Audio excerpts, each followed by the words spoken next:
नारायण दोस्तों। आपने देखा होगा कि बहुत लोग बहुत ज़्यादा परेशान रहते हैं और अलग अलग उपाय करते हैं, लेकिन सफल नहीं हो पाते हैं अन्य अन्य कारणों की वजह से। तो आज हम आपको एक उपाय बताएंगे जो लगभग सभी रूपों में सब पे मान्य होते हैं। हर उपाय के कुछ नियम और शर्त होते हैं जिसको आपको फॉलो करना होता है। कुंडलियाँ कई प्रकार की होती हैं। किसी में एक ग्रह खराब होते हैं, किसी में कई ग्रह खराब होते हैं, किसी में अलग अलग दोष होता है, जैसे काल सर्प दोष, अंगारक दोष। सबके उपाय हैं, ऐसा नहीं है कि किसी का कुछ उपाय नहीं है। किसी के अलग अलग पूजा पाठ से उपाय हैं, तो किसी का है कि आप उसके नेचर यानी कि उसकी प्रकृति को अपना लीजिए। तो मान लीजिए आपके में एक ग्रह खराब है, तो आप और ग्रहों को साथ लेते हुए उस ग्रह की पूजा पाठ करवा के और अपने जीवन को सही कर लीजिए। दो ग्रह खराब हैं, तीन ग्रह खराब हैं, तो फिर उनके लिए मैं ये उपाय लेके आया हूँ। आपने देखा होगा कि कुछ लोग मतलब बहुत ही ब्रिलियंट हैं अपने जीवन में, उनका गुरु अच्छा है, बुद्ध अच्छा है, लेकिन उनको फिर भी परेशानियां हैं, कमा नहीं पाते हैं। ये उपाय जो मैं आपको बता रहा हूँ, ये पहले मैंने खुद के अपने ऊपर अनुभव लिया है, पहले खुद किया है। ये शास्त्रों में है, ये वैदिक है, कोई इसमें टोना टोटका ये सब चीज़ें नहीं है, एकदम धर्म सम्मत है। तो जो धर्म सम्मत होता है उसमें आप कुछ आगे पीछे ऊपर नीचे नहीं कर सकते हैं। जो जैसे होता है उसको वैसे ही करना पड़ता है। तो ये जो उपाय है तो ये सभी लोग कर सकते हैं। इसमें बस कुछ नियम ये है कि आपको थोड़ा सात्विक रहना पड़ेगा, कुछ प्रिपरेशन तैयारी करनी पड़ेगी ताकि ये अच्छे से आपके मतलब फल दे। जैसे मान लीजिए कि कोई भी आप अगर एग्ज़ाम देते हैं तो उसकी प्रिपरेशन करते हैं, वैसे ही इसका भी है कि आप जब ये उपाय करें उसके पहले आपको कुछ प्रिपरेशन करने पड़ेंगे। जैसे आपको सात्विक रहना पड़ेगा, जैसे मान लीजिए आप मांस वगैरह खाते हैं, पहले तो खाना नहीं चाहिए, लेकिन फिर भी अगर यदि आप खाते हैं तो आप 10-15 दिन पहले ही छोड़ दीजिए। उससे क्या होगा कि 10-15 दिन पहले छोड़ेंगे तो धीरे धीरे आपका शरीर सात्विक हो जाएगा।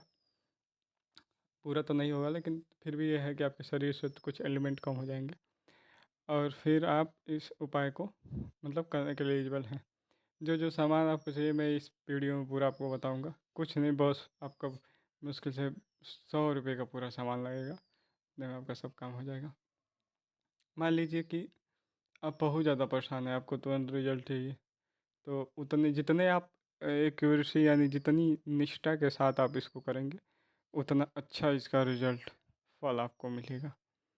तो इस उपाय का नाम है कि विष्णु सहस्त्र नाम का पूजा करना है आपको। ये विष्णु सहस्त्र नाम स्तोत्रम जो आता है वो पूरा आप लेके आएंगे बाज़ार से। जैसे गीता प्रेस का 20 रुपए का मिलता है, उसमें वो पूरा श्लोक दिए रहते हैं और 1008 नाम रहता है पूरा विष्णु जी का। और इसको आप लेके आएंगे तो कैसे करना है, उसमें आप जब बुक लाएंगे तो पहले दूसरे तीसरे पेज पे दिया हुआ है, विधि दिया हुआ है कि आपको एक दीपक जलाना है, फिर दीपक को नमस्कार करना है, आपको एक अक्षत रखना है अपने पास, एक धागा रखना है। मैं आपको धागा भी दिखा देता हूँ। ये मतलब ऐसा धागा, कच्चा धागा जो आता है वो रखना है आपको। तो ये तो मान लीजिए एक हो गया। फिर आपको ये वाला फ़ोटो लेके आना है विष्णु जी का। ये वाला फ़ोटो आपको बाज़ार से एक ऐसा मिले या फिर ऐसे ही दूसरा भी मिल सकता है कि भगवान कृष्ण अर्जुन को गीता का उपदेश देते समय जो विराट रूप बनाए थे। विराट रूप इसका प्रतीक होता है कि मैं सर्वशक्तिमान हूँ और सब सबकी तरफ से मैं आपकी रक्षा कर सकता हूँ। जब अर्जुन अपने जीवन के उस युद्ध में खड़े थे कि अपनों से ही लड़ना था, अपने ही दुश्मन भीष्म पितामह सामने खड़े थे, जिन्हें मतलब अमरता का जो इच्छा मृत्यु के वर जिनको वरदान था कि मैं इच्छा वो जब चाहेंगे तभी उनको मृत्यु होगी। सामने उनके गुरु द्रोण, कृपाचार्य, ये सभी लोग जो मतलब बहुत ही, अब गुरु ही खड़ा है जो पूरा चीज़ सिखाया है, वो भी आपके सामने खड़ा है युद्ध में। तो उसको बचाने के लिए उससे भी बड़ा सुप्रीम कोई चाहिए ना, तो फिर वो भगवान कृष्ण थे। जब अर्जुन को भ्रम हो गया तो भगवान कृष्ण ने अपना विराट रूप दिखाया कि देखो, सब मेरे में हैं, मेरे से अलग कोई नहीं है।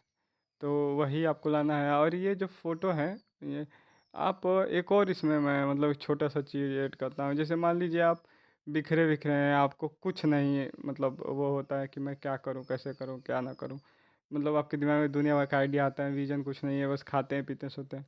तो आप अपने घर में नॉर्थ, जिस जहाँ पे आप रहते हैं, नॉर्थ का जो उत्तर का जो दीवार है, आप उस पे ये वाली फ़ोटो या फिर भगवान कृष्ण ऐसे खड़े हैं और नीचे हाथ जोड़ के अर्जुन है, वो पीले वाला जो आता है, कई आता है, कोई भी आप खरीद के और लगा लीजिए, जिससे आपको विजन मिलने लगेगा। हफ्ते 2 हफ्ते में आपको रिजल्ट उसका ज़रूर दिखेगा। क्या, तो सामान क्या क्या लेना है वो मैं एक एक लाइन में बता देता हूँ, फिर उसका विधि बताऊँगा। तो सबसे पहले तो आपको ये विष्णु सहस्त्रनाम लेके आना है, फिर ये फ़ोटो लेके आना है जो 10 रुपये का आपको मिल जाएगा। कच्चा धागा लेना है आपको। कच्चा धागा का क्या प्रयोग है मैं अभी बताऊंगा, इसका कई प्रयोग है। पीला कपड़ा लेना है, पीला कपड़ा भी क्या क्या प्रयोग है मैं वो भी आपको बताऊंगा। और उसके बाद ये वाला नारियल, जटे वाली ये वाली नारियल जिसमें पानी आती है, वो लेना है आपको। उसके बाद आपको ये हवन के लिए लकड़ी और घी और हवन सामग्री, इतना चीज़ आपको कंपलसरी है। अब चलिए समझाते हैं। विष्णु सहस्त्रनाम तो मैं आपको समझा दिया कि कैसे पढ़ना है, क्या क्या पढ़ना है। मान लीजिए अब इसमें आपको समस्या आती है कि संस्कृत नहीं पढ़ने आता है, तो 1008 नामावली आती है। आप आज मतलब शुरू का विधि का जो संकल्प है, संकल्प करके 1008 जो नामावली है आप उसको भी कर सकते हैं डेली। अब क्या कर कितना पाठ करना है, तो आपको डेली 3 पाठ कम से कम करना है। और ये सबसे इम्पोर्टेंट बात जो है वो अब यहाँ से मैं आपको उपाय शुरू करता हूँ। आपको ये ले लेना है, नामावली 3 पाठ डेली करना है। और ये पूजा जो है बृहस्पतिवार को शुरू होगी, बृहस्पतिवार को ख़त्म होगी। यानी कि मान लीजिए आप इस बृहस्पतिवार 3 पाठ किए, फिर अगले बृहस्पतिवार जाते आते वो ख़त्म होगी, अगले बृहस्पतिवार को आप हवन करेंगे। तो 3 पाठ डेली करना है। 3 पाठ करने के बाद आप जो ये कच्चा धागा है, तो एक धागा जो लेंगे उसमें आप एक गांठ देंगे। अब गांठ का मतलब क्या है, तो गांठ देने से होता है कि आपकी जो एनर्जी है उस गांठ में स्टोर हो जाएगी। जैसे आपने अगर भागवत सुना होगा, तो एक वो सुना होगा, एक उसमें तीसरे दिन या दूसरे दिन ही सुनाया जाता है धुंधकारी की कथा। एक अजामिल ब्राह्मण जो मतलब अच्छा ब्राह्मण था, अभी भी बाद में वेश्या के उसमें आके, और उसने उसका मतलब वो हो गया, भ्रष्ट हो गया। तो उसी में उसके 2 भाई थे, एक धुंधकारी था और एक था क्या बोलते हैं, गोकर्ण। तो जो गोकर्ण जी थे वो अच्छे थे, धुंधकारी चोर निकल गया। बाद में उसका मतलब उसकी मृत्यु हो गई जब वो मर गया। मृत्यु के बाद प्रेत योनि में चला गया। तो जो गोकर्ण जी थे उन्होंने भागवत जब सुनाया तो वो किस रूप में आए, तो उसको बांस, 7 बांस जो थे, सॉरी एक बांस था, बांस में 7 गांठ। बांस में आपने देखा होगा कि हर 1 फीट बाद एक गांठ होती है, तो गांठ थी, उसी 7 गांठ में वो आके बैठ गया। तो जब एक दिन की पूजा पूरी होती तो एक गांठ फट जाती, मतलब बांस 1 फीट फट जाता। फिर ऐसे करते करते दूसरे दिन 2 फीट, तीसरे दिन तीसरा, चौथे चौथा, 7वां जब फटा तो वो उसमें से खूब सुंदर शरीर लेकर उत्पन्न हुआ देवता की तरह। तो ये मतलब दर्शाता है, आप बहुत जगह हर जगह सुनेंगे कि गांठ पड़ गया या फिर जो भी। तो गांठ जो है ये इंडिकेट करता है कि आपकी जो एनर्जी है, जो आपने 3 पाठ किया है आज, वो एनर्जी आप उस गांठ में स्टोर करके रख दिए हैं। अब वो उससे बाहर नहीं जाएगा, स्टोर हो गया, ये उसका रीज़न। और ये धागा पीला होना चाहिए, ये मैं आपको बता दूं। लगभग सब चीज़ें, आप विष्णु भगवान की पूजा कर रहे हैं तो स्वाभाविक है कि पीला चंदन, हल्दी, अक्षत पीला, और ये ठीक है। तो ये धागा हो गया। ये जो आपका फ़ोटो है, ये फ़ोटो ही रखना है। फ़ोटो का आगे एक दीपक जलाना है सबसे पहले।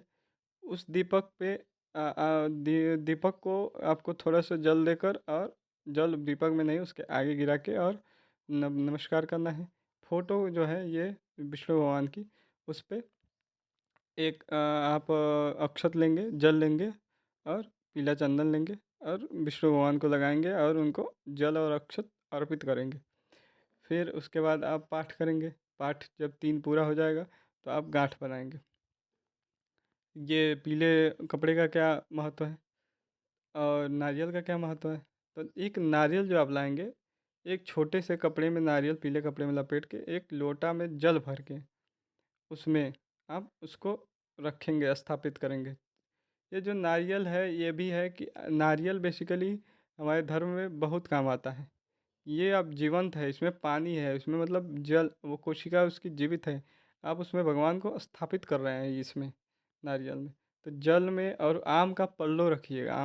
आम जो होता है, आम का पल्लो आता है। मान लीजिए आप ऐसी जगह रहते हैं जहाँ आम का पल्लो ना मिले, नारियल मिलेगा कम से कम। नारियल लेके आइएगा, पीला कपड़ा लाइएगा, पीला कपड़ा लपेटिएगा, एक जो लोटा होगा उसमें जल भरिएगा। प्रयास कीजिएगा कि लोटा स्टील का ना हो, पीतल का हो, कॉपर। तो आप उसमें रखिएगा जल में, और इसको रख के और ये सारे जो रिचुअल हमने बताए वो आपको करने हैं, दीपक और सब ये लोटे पे। और जो आपका आसन हो, बैठने वाला, बैठने जिस पे आप बैठ के पूजा करेंगे उसको आसन बोलते हैं, वो आसन भी आपका पीला ही होना चाहिए।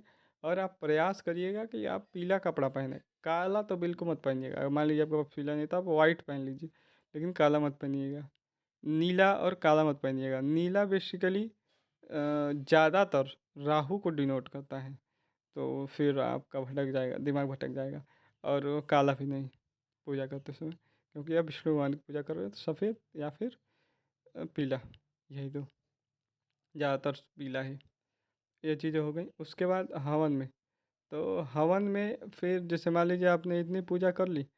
अब मान लीजिए आपको पूजा करते समय ये होता है कि हम मतलब 3 पाठ एक दिन में नहीं कर पा रहे हैं, कर भी नहीं पाएंगे। अगर आप मतलब नए हैं तो नहीं कर पाएंगे, क्योंकि बहुत मुश्किल होता है, बड़ा, आप बहुत बड़ी चीज़ से जुड़ना चाहते हैं। जैसे मैं एग्जांपल बताता हूँ कि बहुत लोग पूजा करने के बाद भी बोलेंगे कि रिजल्ट नहीं आया। उसका कारण मैं बता देता हूँ पहले ही। आप अपने घर के जो कुल देवता कुल देवी हैं, जो आपके गांव के हैं, उनको आपने नहीं पूजा, इनको आप हमेशा पूछते रहिए। जैसे फॉर एग्जांपल, आप जिस गांव में पहले रहते थे, हर आदमी गांव में रहता है, कोई ऐसा नहीं कर सकता कि मैं शहर में हूँ। शहर भी है तो पहले गांव था, और वहाँ पे एक काली माता का मंदिर था। काली माता बेसिकली वो जिसे, और आपका कुल देवी थी, कुल देवी के साल भर में पूजा की जाती है। हर साल में ज़्यादातर घरों में पंचमी, नाग पंचमी और सप्तमी, उस नाग पंचमी के 2 दिन बाद सप्तमी आता है, उसी दिन पूजा की जाती है। इसीलिए आपने देखा होगा कि नाग पंचमी के दिन गांव में पहलवानी, कुश्ती, खेल, अलग अलग चीज़ें होती हैं। उस दिन कुल देवी की पूजा की जाती है। फिर अपने गांव की काली माता की पूजा की जाती है। ये 2 लेयर ऐसा है जो आपको पहले प्रोटेक्ट करता है। आप भगवान विष्णु को बुलाएंगे तो उनको 140 करोड़ लोग बुला रहे हैं, कम से कम, मिनिमम। तो 140 करोड़ लोगों में आपकी पहुँचते पहुँचते थोड़ा समय लगेगा। लेकिन आप अपने कुल देवी को बुला रहे हैं, तो आप 10 लोगों में, मतलब खानदान में आपके जितने लोग हैं उतने में बुला रहे हैं। मान लीजिए आप अपने काली माता को बुला रहे हैं, तो 2000 मैक्सिमम आपके गांव में लोग होंगे, 5000 होंगे, तो 5000 में आप काली माता को बुला रहे हैं। तो ये 2 लेयर है। फर्स्ट लेयर है, मतलब पहले आपको बहुत जल्दी इससे रिस्पॉन्स आता है। तो जब भी आप पूजा कोई भी स्टार्ट करें, तो गणेश जी की तो पूजा करनी ही होती है। गणेश जी को इनवाइट करिए। अपने कुल देवी नहीं पता है तो ऐसे ही पूजा कर लिए कि हे कुल देवी। उसके बाद अपनी काली माता गाँव को, उनको याद करके फिर आप पूजा स्टार्ट करिए। तो अगर मान लीजिए आपको ऐसी समस्या है कि पूरे घर में झगड़ा हो रहा है, ये है वो है, पैसा रुकता नहीं, सब, तो आप ये जब पूजा करेंगे तो रुकने लगेगा। आप आगे का प्रोसेस बताते हैं कि जब 3 दिन आपका, सॉरी 3 पाठ एक दिन में पूरा हो जाएगा, उसके बाद 7वां दिन जब आएगा, मान लीजिए आप 7 दिन में नहीं कर पा रहे हैं, कि आप पूजा किए और 7 दिन में हमारा कंप्लीट नहीं हुआ, उससे अधिक दिन या एक दिन में 3 पाठ नहीं कर पा रहे हैं, तो आप जितना भी पाठ एक दिन में करिए, आप वहाँ पेज मोड़ दीजिए, अगले दिन वहाँ से स्टार्ट करिए। आपको लेकिन एक चीज़ ध्यान रखना है कि ये पूजा बृहस्पतिवार से शुरू हो और बृहस्पतिवार को ही ख़त्म हो। मान लीजिए आप किस बुधवार को ही आपका पाठ पूरा हो गया, तो आप अगले दिन सुबह विष्णु जी का नाम याद करिए, आरती करिए उनका, फिर हवन करिए। अब हवन में क्या करना है, तो हवन में सबसे पहले आपको हवन नहीं आता है, तो आप 5 हवन ऐसे चढ़ा दीजिए वो पंच देवताओं को। फिर 5 हवन करने के बाद आप देखेंगे 1008 जो नाम है उसी से हवन करना है। तो ये आप लकड़ी मंगा लीजिएगा बाज़ार में, आपको आसानी से मिल जाएगा ये लकड़ी। आप बोल लीजिएगा कि हमें मतलब हवन के लिए लकड़ी चाहिए, तो या फिर नवग्रह के लिए, नवग्रह वाली लकड़ी भी वही हवन वाली ही लकड़ी है, लेके आइए। उसके बाद आपको लगेगा घी और लगेगा हवन सामग्री। अब आप अकेले नहीं कर सकते, एक आदमी और चाहिए आपको जो गिराएगा घी। आप तो हवन डालेंगे, हवन इतना रखिएगा हवन सामग्री कि 1008 नाम जपने हैं, तो 1008 आप डाल सकें उस। और ये घी, तो घी जो आपके बगल में है वो आप मंत्र एक नाम बोलेंगे विष्णु भगवान का, हवन देंगे। और ये उसमें नाम जैसे मान लीजिए ओम भगवते ओम विष्णवे स्वाहा बोलना है, नमः नहीं। उसमें नाम में नमः है तो नमः आप पूजा करते समय बोलिएगा, और जब वो करिएगा तो स्वाहा बोलिएगा। स्वाहा का बेसिकली मीनिंग होता है कि आप खाइए, खिला रहे हैं। अब नमः का मतलब होता है कि मैं आपको प्रणाम करता हूँ। तो आप इसको ध्यान रखिएगा। बाकी यदि आपको रिजल्ट दिखे तो और वीडियो अच्छा लगे, आप कमेंट ज़रूर करिएगा कि क्या हुआ। कोई भी रिस्पांस ना आए, मतलब मान लीजिए आपको कोई भी रिस्पांस आया ही नहीं, आपने पूजा किया और कुछ रिस्पांस नहीं आया, तो आप हमारा चैनल पे जाएंगे तो मेल लिखा होगा, तो आप हमें मेल करिएगा, अपनी जो भी समस्या है उसको भेजिएगा, हम देखेंगे जैसा आपके लिए होगा। क्योंकि देखिए आप किस सिचुएशन में कर रहे हैं, आपने क्या किया है, क्या गलती की है, क्या नहीं किया है, तो मैं देख नहीं रहा हूँ। तो आपको रिजल्ट नहीं मिला है तो इसका मतलब ये चीज़ें ख़राब नहीं है, ये सब चीज़ें अपनी जगह पे एकदम सही हैं।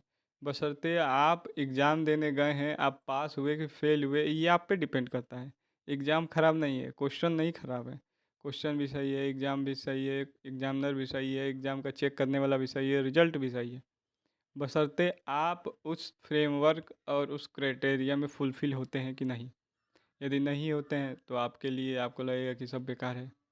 अगर आप फुलफ़िल हो गए, आपने उसको प्रोसेस को फ़ॉलो किया, आपने उस क्राइटेरिया के अंडर में आ गए, तो आपको लगेगा तो अच्छा है। तो यही है।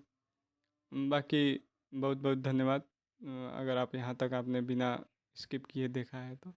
और वीडियो मुझे लगता है कि अगर ऐसी वीडियो है तो आप बिना स्किप किए ही देखिए, ताकि अगर आपने एक 10 सेकंड भी आगे पीछे किया तो आप शायद चीज़ें मिस कर जाएंगे। बहुत बहुत धन्यवाद।